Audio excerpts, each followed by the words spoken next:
शांति। 10 जनवरी 2025 प्रातः मुरली। ओम शांति। बाप दादा मधुबन। आज प्यारे बाबा ने सुनाया। बाबा कहते हैं, मीठे बच्चे, बाप तुम्हें ज्ञान योग की खुराक खिलाकर जबरदस्त खातिरी करते हैं तो सदैव खुश मौज में रहो और श्रीमत अनुसार सबकी खातिरी करते चलो। मीठे बच्चे, बाप तुम्हें ज्ञान योग की खुराक खिलाकर जबरदस्त खातिरी करते हैं तो सदैव खुश मौज में रहो और श्रीमत अनुसार सबकी खातिरी करते चलो सबका भला और जीवन जीने की ये है कला। आज की मुरली से बाबा ने प्रश्न किया है, इस संगम युग पर आपके पास सबसे अमूल्य चीज कौन सी है जिसकी संभाल करनी है? इस संगम युग पर आपके पास सबसे अमूल्य चीज कौन सी है जिसकी संभाल करनी है? उत्तर में बाबा ने बताया, इस सर्वोत्तम ब्राह्मण कुल में आपकी ये जीवन बहुत अमूल्य है, इसलिए शरीर की संभाल जरूर करनी है। ऐसे नहीं ये तो मिट्टी का पुतला है, कहाँ ये खलास हो जाए, नहीं, इनको जीते रखना है। कोई बीमार होते हैं तो उनसे तंग नहीं होना चाहिए। उनको बोलो तुम शिव बाबा को याद करो, जितना याद करेंगे उतना पाप कटते जाएंगे। उनकी सर्विस करनी चाहिए, जीता रहे, शिव बाबा को याद करता रहे, जीता रहे और क्या करता रहे? शिव बाबा को याद करता रहे। ओम शांति। ज्ञान का तीसरा नेत्र देने वाला। बाबा ने कहा, ज्ञान का तीसरा नेत्र देने वाला रूहानी बाप बैठ रूहानी बच्चों को समझाते हैं। ज्ञान का तीसरा नेत्र सिवाय बाप के और कोई दे नहीं सकता। अभी तुम बच्चों को ज्ञान का तीसरा नेत्र मिला है। अभी तुम बच्चे जानते हो कि ये पुरानी दुनिया बदलने वाली है। देखो बदल रहा संसार और बरसे शिव बाबा का प्यार। बेचारे मनुष्य नहीं जानते कि कौन बदलाने वाला है और कैसे बदलाते हैं, क्योंकि उनको ज्ञान का तीसरा नेत्र ही नहीं है। तुम बच्चों को अभी ज्ञान का तीसरा नेत्र मिला है, जिससे तुम सृष्टि के आदि मध्य अंत को जान गए हो। यह है ज्ञान की सैक्रीन। सैक्रीन की एक बूंद भी कितनी मीठी होती है। बाबा का सैक्रीन की एक बूंद भी कितनी मीठी होती है। ज्ञान का एक ही अक्षर है मन मनावो, ये अक्षर कितना मीठा है। अपने को आत्मा समझ बाप को याद करो। बाप शांति धाम और सुख धाम का रास्ता बता रहे हैं। बाप आए हैं बच्चों को स्वर्ग का वर्षा देने, तो बच्चों को कितनी खुशी रहनी चाहिए। कहते भी है खुशी जैसी कोई खुराक नहीं। जो सदैव खुश मौज में रहते हैं उनके लिए ये जैसे खुराक होती है। 21 जन्म मौज में रहने की ये जबरदस्त खुराक है। ये खुराक सदैव एक दो को खिलाते रहो। बाबा कहते ये खुराक सदैव एक दो को खिलाते रहो। ये है एक दो की जबरदस्त खातिरी। ऐसी खातिरी और कोई मनुष्य की कर ना सके। बाबा ने कहा ऐसी खातिरी कोई मनुष्य की कर ना सके। तुम बच्चे श्रीमत पर सभी की रूहानी खातिरी करते हो। सच्ची खुश खैरात पतवी ये है किसको बाप का परिचय देना। मीठे बच्चे जानते बेहद के बाप द्वारा हमको जीवन मुक्ति की सौगात मिलती है। सतयुग में भारत जीवन मुक्त था, पावन था। बाप बहुत बड़ी ऊंची खुराक देते हैं। तब तो गायन अतीन्द्रिय सुख पूछना हो तो गोपियों से पूछो। यह ज्ञान और योग की कितनी फर्स्ट क्लास वंडरफुल खुराक है। और यह खुराक एक ही रूहानी सर्जन के पास है और किसको इस खुराक का मालूम ही नहीं है। बाप कहते हैं, मीठे बच्चों, तुम्हारे लिए तेरी हथेली पर सौगात ले आया हूँ। मुक्ति जीवन मुक्ति की ये सौगात मेरे पास ही रहती है। कल्प कल्प में ही आकर तुमको ये सौगात देता हूँ। बाबा कहते और तुम्हें कोई ये सौगात दे नहीं सकता। फिर रावण छीन लेता है। तो अभी तुम बच्चों को कितना खुशी का पारा चढ़ा रहना चाहिए। तुम जानते हो हमारा एक ही बाप और टीचर और सच्चा सच्चा सदगुरु है जो हमको साथ ले जाते हैं।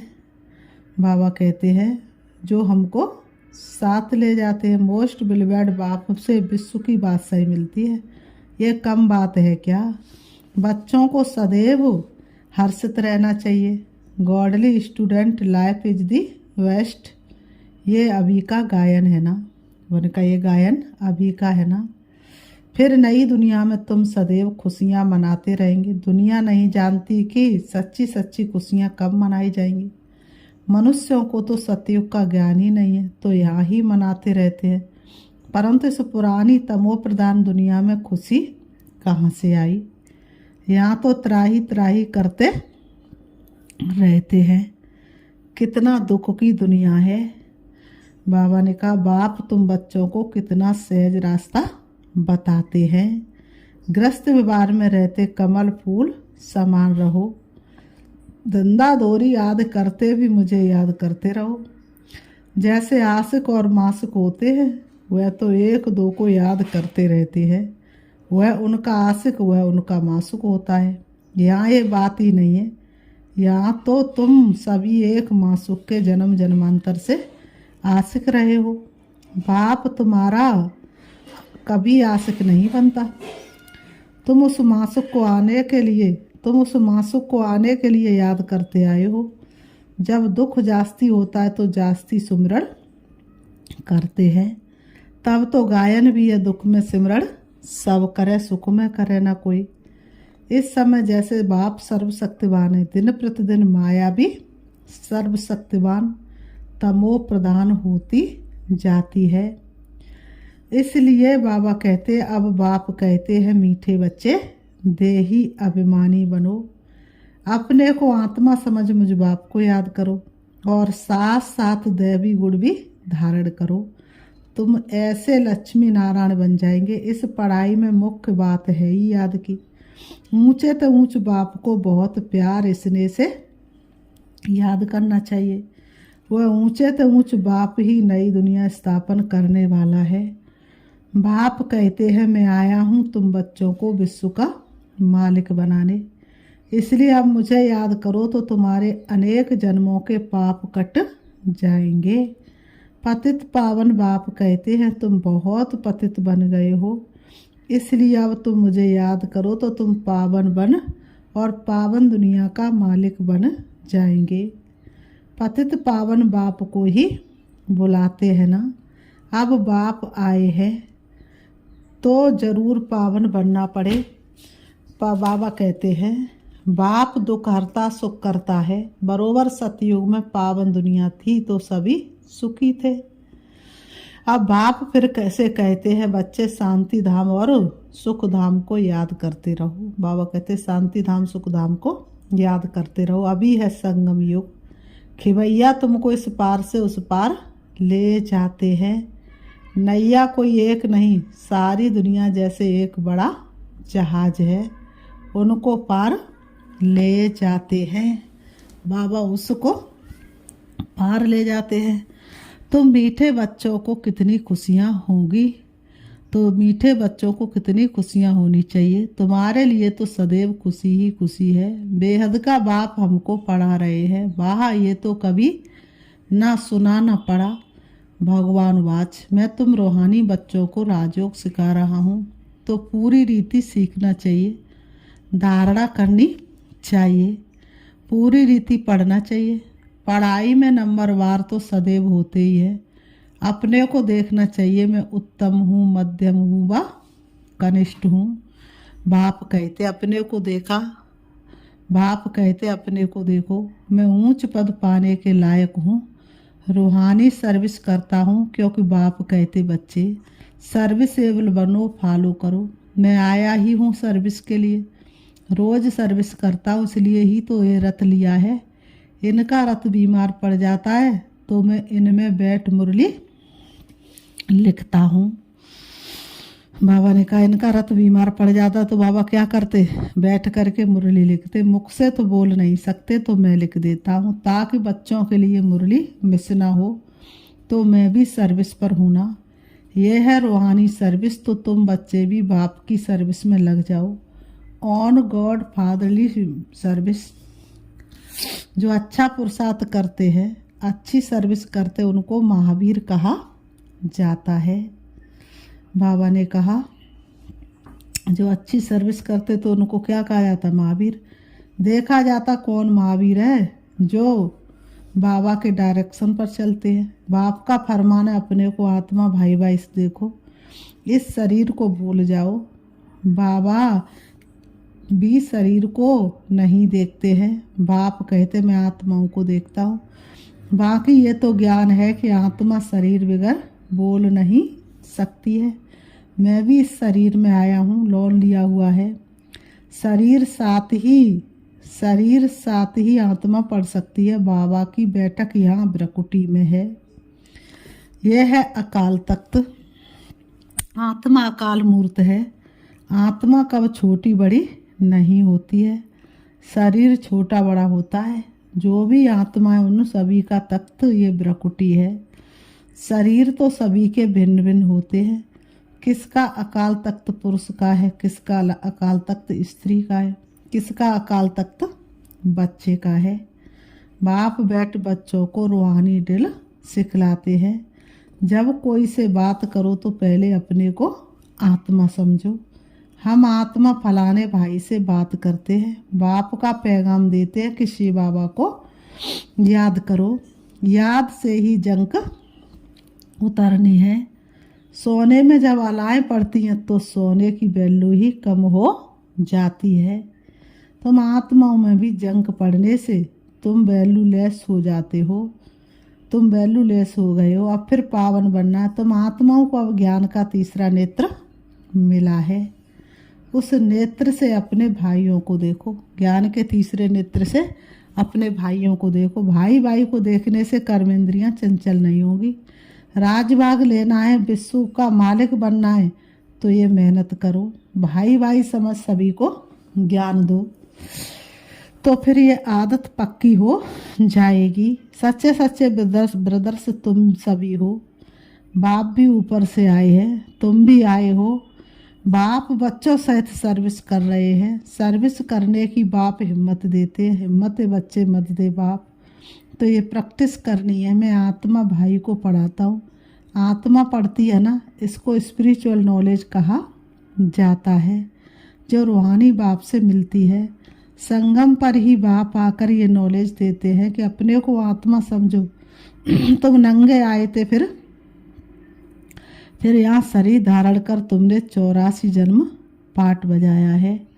अब फिर वापस चलना है, इसलिए अपने को आत्मा समझ भाई भाई की दृष्टि से देखना है। बाबा कहते हैं ये मेहनत करनी है, यही मेहनत करनी है। बाबा कहते हैं अपनी मेहनत करनी है, दूसरे से हमारा क्या जाता है। करेगा सो प्राप्त करेगा, जो करेगा वो पाएगा। चैरिटी बिगिंस एट होम, अर्थात पहले खुद को आत्मा समझ फिर भाइयों को समझाओ तो अच्छी रीति तीर लगेगा। ये जोहर भरना है, मेहनत करेंगे तभी ऊंच पद पाएंगे। इसमें कुछ सहन भी करना पड़ता है। जब कोई उल्टी सुल्टी बात है बोले तो तुम चुप रहो। तुम चुप रहेंगे तो फिर दूसरा क्या करेगा। ताली दो हाथ से बजती है, एक ने मुक्की ताली बजाई, दूसरा चुप कर दे तो वह आप ही चुप हो जाएंगे। ताली से ताली बजने से आवाज हो जाता है। बच्चों को एक दो का कल्याण करना है। बाप समझाते बच्चे सदैव खुशी में रहने चाहते हो तो मन मनावो। अपने को आत्मा समझ बाप को याद करो। भाइयों आत्माओं तरफ देखो तो बच्चों को रूहानी यात्रा पर रहने की आदत डालनी है। तुम्हारे ही फायदे की बात है। बाप की शिक्षा भाइयों को देनी है। बाप कहते हैं मैं तुम आत्माओं को ज्ञान दे रहा हूँ। बाबा कहते हैं तो बाबा ने कहा तुम्हारी आत्मा समझती परमात्मा बाप हमको ज्ञान दे रहे। बाप भी कहते आत्माओं को देखता हूँ, आत्माएं भी कहती हम परमात्मा बाप को देख रहे हैं, उनसे नॉलेज ले रहे हैं। बाबा ने कहा क्या कर रहे हैं, परमात्मा बाप को देख रहे हैं, उनसे नॉलेज ले रहे हैं। इसको कहा जाता है स्पिरिचुअल ज्ञान की लेन देन। आत्मा की आत्मा के साथ, आत्मा में ही ज्ञान है। आत्मा को ही ज्ञान देना है, आत्मा में ही तो ज्ञान है। शरीर से आत्मा निकल जाती तो शरीर तो कोई काम का नहीं, तो आत्मा में ही ज्ञान है और आत्मा को देख करके ही आत्मा को ज्ञान देना है।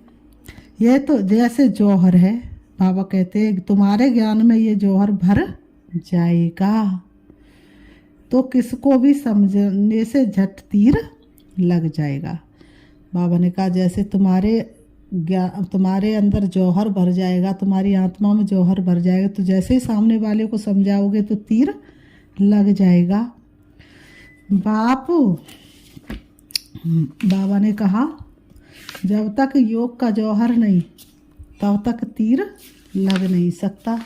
ज्ञान कितना भी अच्छा सुनाते रहो, तो कहते प्रैक्टिस करके देखो, बाप कहते प्रैक्टिस करके देखो तीर लगता है या ना। ये नई आदत डालनी है तो फिर शरीर का भान निकल जाएगा, माया के तूफान कम आएंगे, बुरे संकल्प नहीं आएंगे, किरमिल आई भी नहीं रहेगी। हम आत्मा ने 84 का चक्र लगाया, अब नाटक पूरा होता है।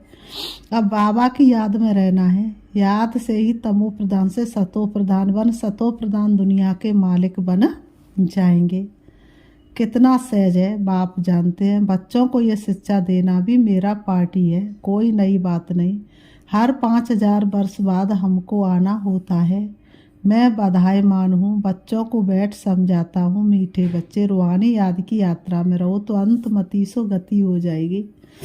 ये अंत काल है ना, माँ में कम याद करो तो तुम्हारी सदगति हो जाएगी। याद की यात्रा से पाया मजबूत हो जाएगा। ये देही अभिमानी बनने की शिक्षा एक ही बार तुम बच्चों को मिलती है। कितना वंडरफुल ज्ञान है, बाबा वंडरफुल है तो बाबा का ज्ञान भी वंडरफुल है, कब कोई बता ना सके। अभी वापस चलना, इसलिए बाप कहते मीठे बच्चों ये प्रैक्टिस करो, अपने को आत्मा समझ बाप को ज्ञान दो। तीसरे नेत्र से भाई भाई को देखना, यही बड़ी मेहनत है। यह है तुम ब्राह्मणों का सर्वोत्तम ऊंचे से ऊंच कुल। इस समय तुम्हारा जीवन अमूल्य है, इसलिए इस शरीर की भी संभाल करनी है। तमो प्रधान होने कारण शरीर की आयु भी कम हो गई है। अब तुम जितना योग में रहेंगे उतना आयु बढ़ेगी। तुम्हारी आयु बढ़ते बढ़ते 150 वर्ष हो जाएगी।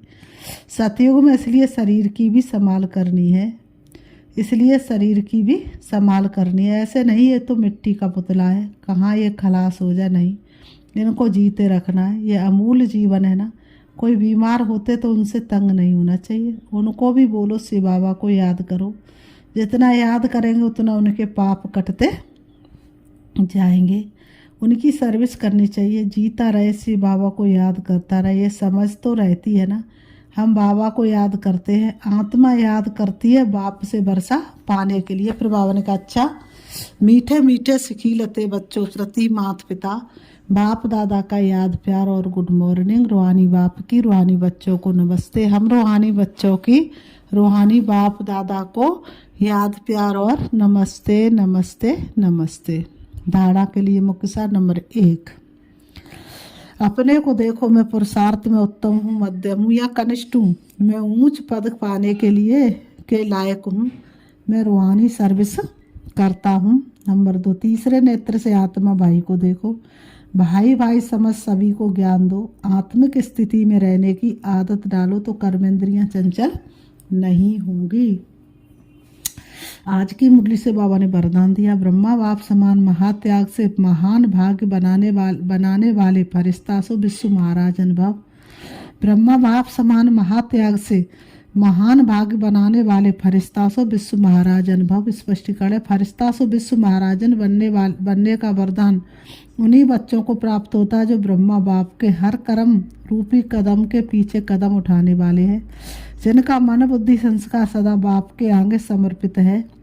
जैसे ब्रह्मा बाप ने इसी महात्याग से महान भाग्य प्राप्त किया, अर्थात नंबर 1 संपूर्ण फरिश्ता, नंबर 1 विश्व महाराजन बने, ऐसे फॉलो फादर करने वाले बच्चे भी महान त्यागी व सर्वस्व त्यागी होंगे। संस्कार रूप से भी विकारों के वंश का त्याग करो। आज की मुरली से स्लोगन है, अभी सब आधार टूटने हैं, इसलिए एक बाप को अपना आधार बनाओ। अभी सब आधार टूटने, इसलिए एक बाप को अपना आधार बनाओ।